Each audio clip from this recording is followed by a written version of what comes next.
Edify TV. Transforming thoughts, empowering life.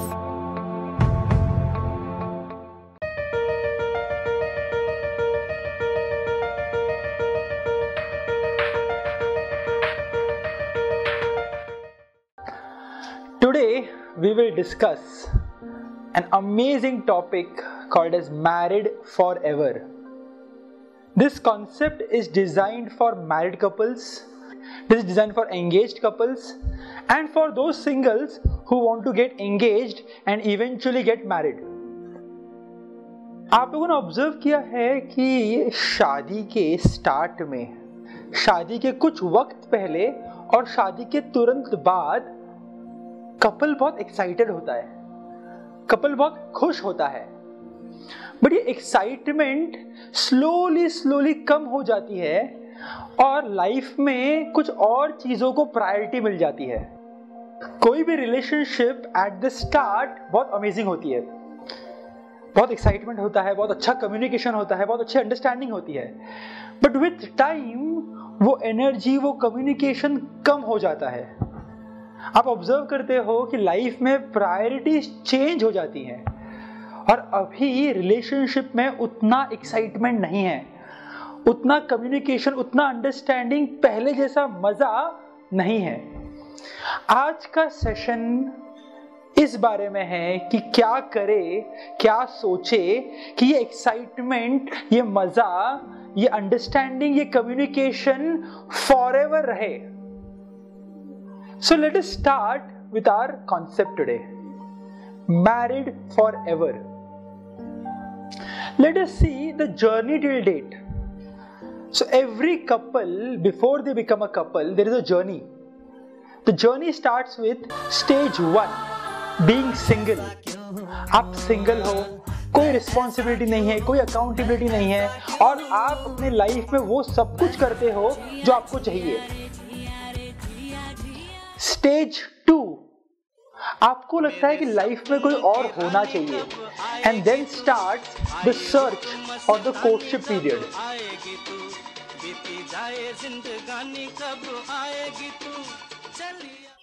Stage 3, you finally meet someone जो आपको special लगता है, आपको कोई स्पेशल मिलता है और आपको लगता है कि आप अपनी पूरी लाइफ इनके साथ बिता सकते हो, and you get engaged.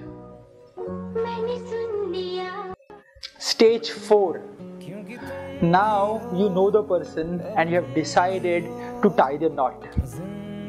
Marriage. Now 90% Bollywood फिल्मों में स्टोरी यहां पर एंड हो जाती है. पिक्चर अभी बाकी है मेरे दोस्त, पिक्चर अभी बाकी है. शादी के बाद कुछ टाइम के बाद, after the honeymoon period, starts conflicts, arguments, and finally all this misunderstanding, arguments, conflicts leads to frustration. Have you seen this circle? अगर यहाँ पे कुछ काम नहीं किया गया तो बहुत सारे कपल्स वापस सिंगल बन जाते हैं, either emotionally or legally. So this was the journey till date. Now let us go ahead. Now there are 3 types of married couples. The first married couple is actively engaged. ये वो couple होता है जो बहुत अच्छे से बात करता है, बहुत अच्छे से कम्युनिकेट करता है, एक दूसरे को अंडरस्टैंड करता है. ये लोग एक दूसरे को क्या चाहिए, क्या नहीं चाहिए, ये अच्छे से समझते हैं और एक दूसरे के बारे में सोचते भी हैं. They care and they love each other a lot. Second type, passively engaged. ये वो कपल है जो बहुत ज्यादा झगड़ते भी नहीं हैं और बहुत ज्यादा प्यार भी नहीं करते. बेसिकली इनके लाइफ में प्रायोरिटीज कुछ और है. किसी के लिए करियर है, किसी के लिए बच्चे हैं, किसी के लिए कुछ और. ये लोग सेम घर में रहते हैं और जितना इम्पोर्टेंट है या जो जरूरत वाली बातें हैं वही करते हैं. And finally type number 3, actively disengaged. ये वो कपल्स हैं जिनमें बहुत ज्यादा आर्ग्यूमेंट्स हो रहे हैं, बहुत ज्यादा झगड़े हो रहे हैं। अगर हस्बैंड बोलता है ये करना है तो वाइफ बोलती है ये बिल्कुल नहीं करना है। वाइफ सजेस्ट करती है यहां चलते हैं, हस्बैंड बोलता है कभी नहीं जाऊंगा। ये वो स्टेज है जहां पे प्यार तो बहुत रेयर है, झगड़े, कॉन्फ्लिक्ट्स, आर्ग्यूमेंट्स बहुत ज्यादा हैं। Now in our 5 years of research in India, we have observed actively engaged 20% लोग हैं, actively disengaged 20% है, and passively engaged 60% है। Honestly अपने आप को पूछिए आज आप कहां पर हो। Please don't worry if you are in passively engaged or actively disengaged. Please note, every relationship starts with actively engaged. Over a period of time and certain arguments and certain situation makes them passively engaged. और जब ये passively engaged में arguments के ऊपर काम नहीं किया जाता, slowly ये बन जाता है actively disengaged. Now the good news is this entire process is reversible. अगर आज आप एक्टिवली डिसएंगेज्ड में हो, कुछ करके आप पैसिवली एंगेज्ड में जा सकते हो, और अगर आज आप पैसिवली एंगेज्ड में हो तो कुछ करके आप एक्टिवली एंगेज्ड में आ सकते हो। Today we will learn certain new techniques जिससे हम लोग हमेशा एक्टिवली एंगेज्ड मोड में रह सकते हैं। So let's start with an exercise. Please take a paper, a pen, form this triangle. Triangle के एक साइड पे लिखिए मन, एक साइड पे लिखिए तन और एक साइड पे लिखिए धन। कोई भी रिलेशनशिप की, स्पेशली मैरिटल रिलेशनशिप की, ये 3 इंपॉर्टेंट एस्पेक्ट्स होते हैं। एक है मन, धन और तन। अब ये ट्रायंगल के अंदर आप और 3 ट्रायंगल बनाइए और इसके बीच में 3 डायगोनल्स बनाइए। से अंदर वाला ट्रायंगल है उसे नंबर दीजिए 1, बाहर वाले ट्रायंगल को दीजिए 2, उसके बाहर 3 एंड उसके बाहर 4। 4 का मतलब है एक्सीलेंट, 3 का मतलब है गुड, 2 का मतलब है ओके और 1 का मतलब है बैड। आपको अपने मैरिटल रिलेशनशिप के मन, तन और धन ये एस्पेक्ट्स को रेट करना है। आपको रेट करना है कि ये जो तन, मन, धन है, आज आप कहां पर हो। तो ask yourself honestly, इन तन, that is in physical intimacy, आज आपका रिलेशनशिप कहां पर है। As a married couple, how happy you are with your physical relationship in your life. If you are amazingly happy, rate 4. So ask yourself, आज आप अपने physical relationship में, अपने intimacy में, sex में आप कहां पर हैं। आपका physical aspect in your marital relationship is amazing. Please rate 4. आपको लगता है it is good, it can improve, rate 3. आपको लगता है इट इज ओके, रेट 2. आपको लगता है you are struggling there, rate 1. Now ask the same in the मन एस्पेक्ट. आस्क योरसेल्फ, आज आप इमोशनली कितने कनेक्टेड है अपने पार्टनर के साथ। आप सोचिए, आप अपने पार्टनर को उतना अमेजिंगली समझते हैं, आपको वो समझते हैं, आप एक दूसरे को अंडरस्टैंड करते हो, एक दूसरे के प्रॉब्लम्स, एक दूसरे के स्ट्रेंथ्स एनालाइज करते हो। अगर हाँ, and if you are amazing in it, rate 4. आपको लगता है कि सर समझते हैं बट और इम्प्रूवमेंट कर सकते हैं, रेट 3. आपको लगता है सर ओके चल रहा है, कोई ऐसा अमेजिंग अंडरस्टैंडिंग नहीं है, काम चला रहा है बस, रेट 2.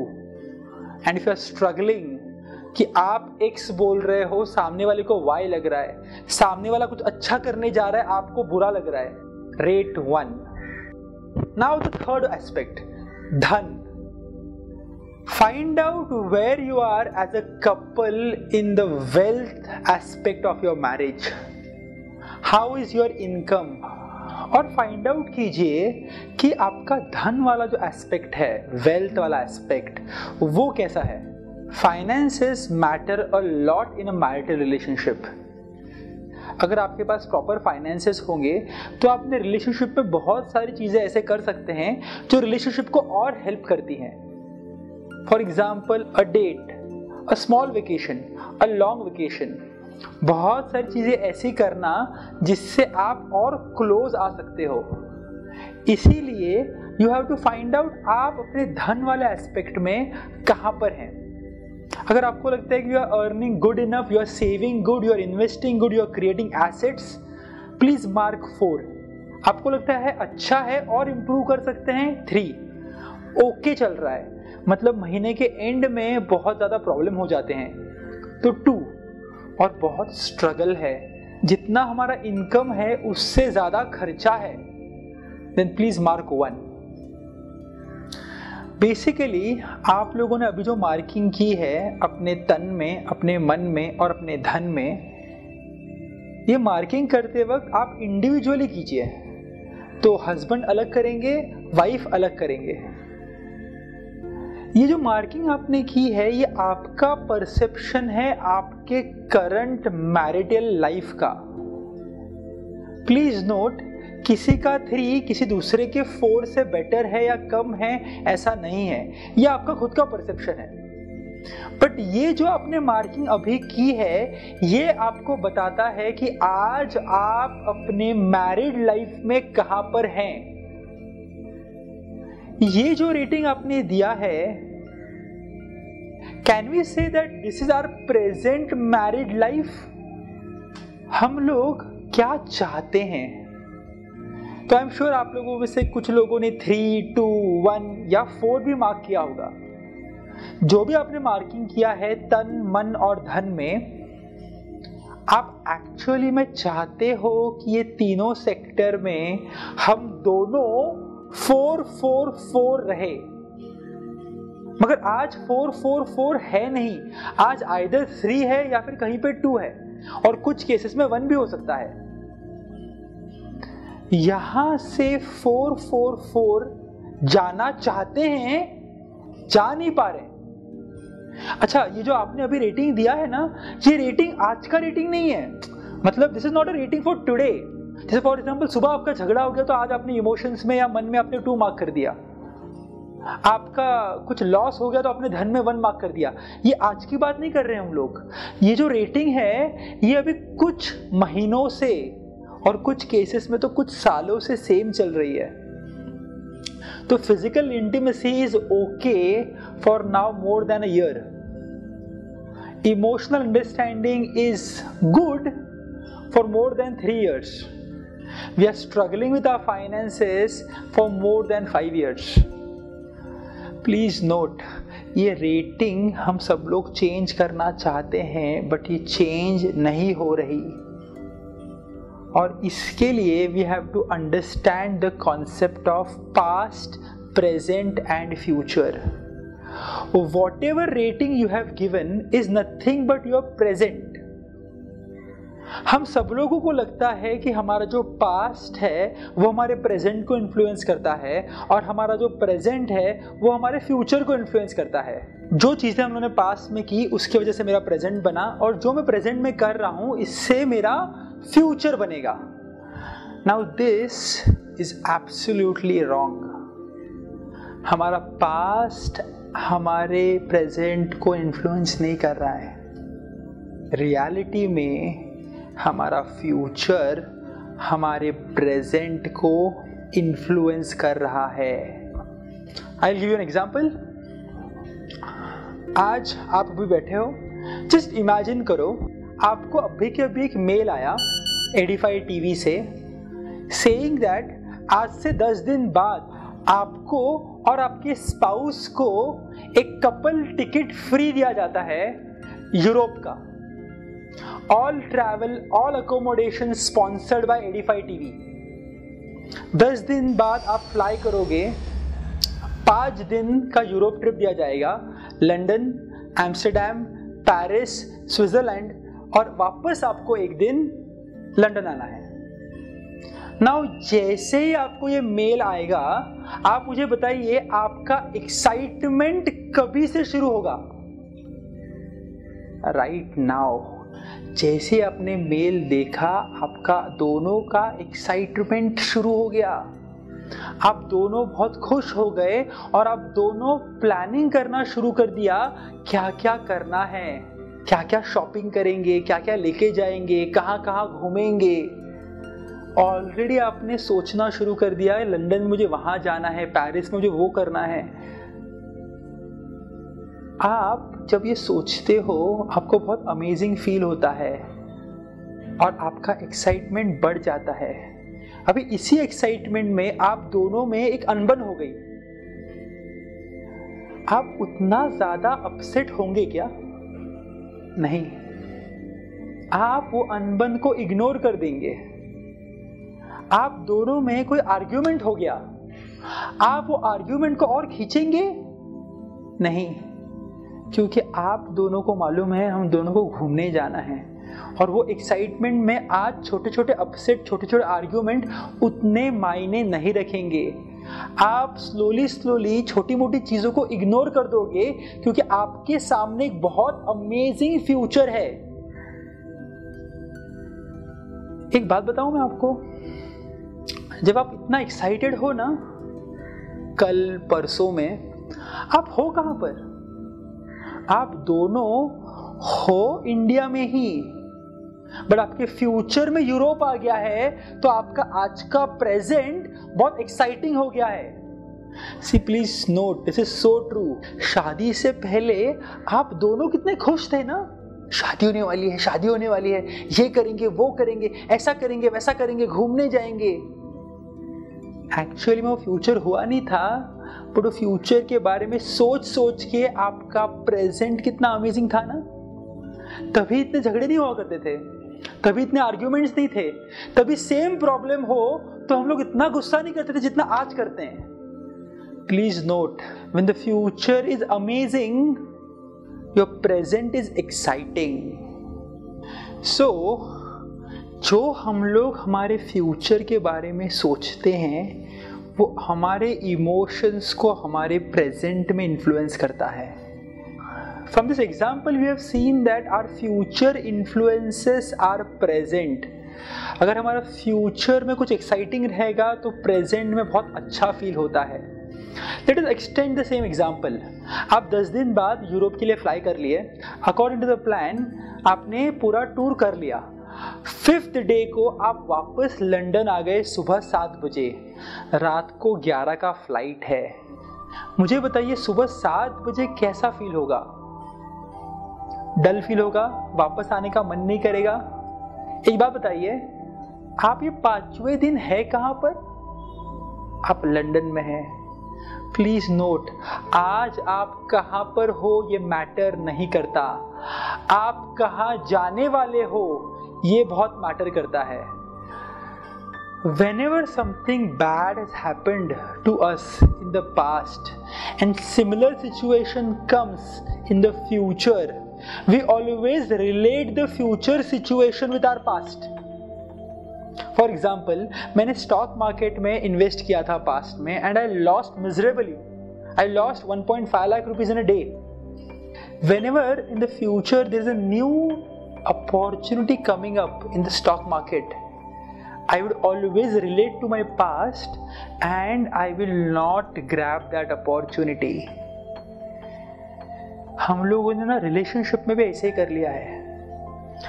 शादी के पहले ना बहुत ब्राइट फ्यूचर था, बहुत अमेजिंग फ्यूचर था, बहुत खुश थे, ये करेंगे, वो करेंगे, ऐसा करेंगे, वैसा करेंगे। शादी के बाद कुछ झगड़े हुए, कुछ मिसअंडरस्टैंडिंग हुए, कुछ आर्ग्यूमेंट्स हुए और अभी हम लोग को लग रहा है कि ये ऐसे ही आगे भी होने वाला है। हस्बैंड ने वाइफ को पूछा चलो मूवी चलते हैं, वाइफ ने मना कर दिया। हस्बैंड ने सेकेंड टाइम वापस वाइफ को पूछा मूवी चलेंगे आज, वाइफ ने मना कर दिया। अभी हस्बैंड ने अगर ये मूवी को मना करने वाले पास्ट को पकड़ लिया और उसको फ्यूचर में डाल दिया तो हस्बैंड को लगेगा कि वाइफ को मूवी के बारे में पूछ के फायदा ही नहीं है, वो कभी नहीं आएगी। This is what is putting your past into your future. Now please note, अगर आपने मान लिया कि आपकी वाइफ मूवी के लिए कभी नहीं आएगी तो आप उनको पूछोगे भी नहीं। और मे बी पिछली बार जब 2 बार उन्होंने मना किया था उनके कोई रीजंस थे, वो रीजंस आज नहीं हैं और आज वो मूवी आने के लिए तैयार हैं, आज वो चेंज हो गए हैं। अगर आप वो पास्ट को पकड़ के रखेंगे तो यही पास्ट आपके फ्यूचर में होता रहेगा। हम लोग में से बहुत सारे कपल्स ने तो ये मान लिया है कि मेरी लाइफ अभी ऐसी ही है, ये मेरी वाइफ है, ये कभी चेंज नहीं हो सकती, ये मेरा पति है, कुछ भी कर लो ये लाइफ में कभी चेंज नहीं होगा। ये जब हम लोग सोचते हैं इसका मतलब हम लोग ने अपने पास्ट को पकड़ के रखा है, ये पास्ट को हम लोगों ने फ्यूचर में डाल दिया है, जिसके वजह से हमारा फ्यूचर भी हमारे पास्ट जैसा बन रहा है। See, please note, we cannot change this past, but if we take this past and put it in the future, जो फ्यूचर को हम लोग चेंज कर सकते हैं वो भी अभी चेंज नहीं होगा। एंड बहुत सारे कपल्स आज यहाँ पर आके फंस गए हैं। उनको लगता है कि मेरी मैरिड लाइफ में और कुछ नहीं हो सकता, कुछ चेंज नहीं होगा, ये ऐसा ही चलने वाला है, मुझे सिर्फ टाइम बिताना है। नाउ बिकॉज ऑफ दिस हम बहुत सारे लोग ना अपना लाइफ चेंज करना चाहते हैं। हम लोग को तन मन धन का रेटिंग इम्प्रूव करना चाहते हैं, बट वो रेटिंग इसलिए इम्प्रूव नहीं हो रहा है बिकॉज पास्ट का रेटिंग पकड़ के बैठे हैं। तो तन में मन में धन में कुछ बैड एक्सपीरियंसेस हुए हैं, उसको होल्ड करके बैठे हैं और फ्यूचर में भी वही हो रहा है। इसीलिए some of us have lost hope in the relationship. उनको लगता है कुछ नहीं होगा। प्लीज नोट, ये सिचुएशन पहले नहीं थी, आज आई है, तो हम लोग उसको रिवर्स भी कर सकते हैं।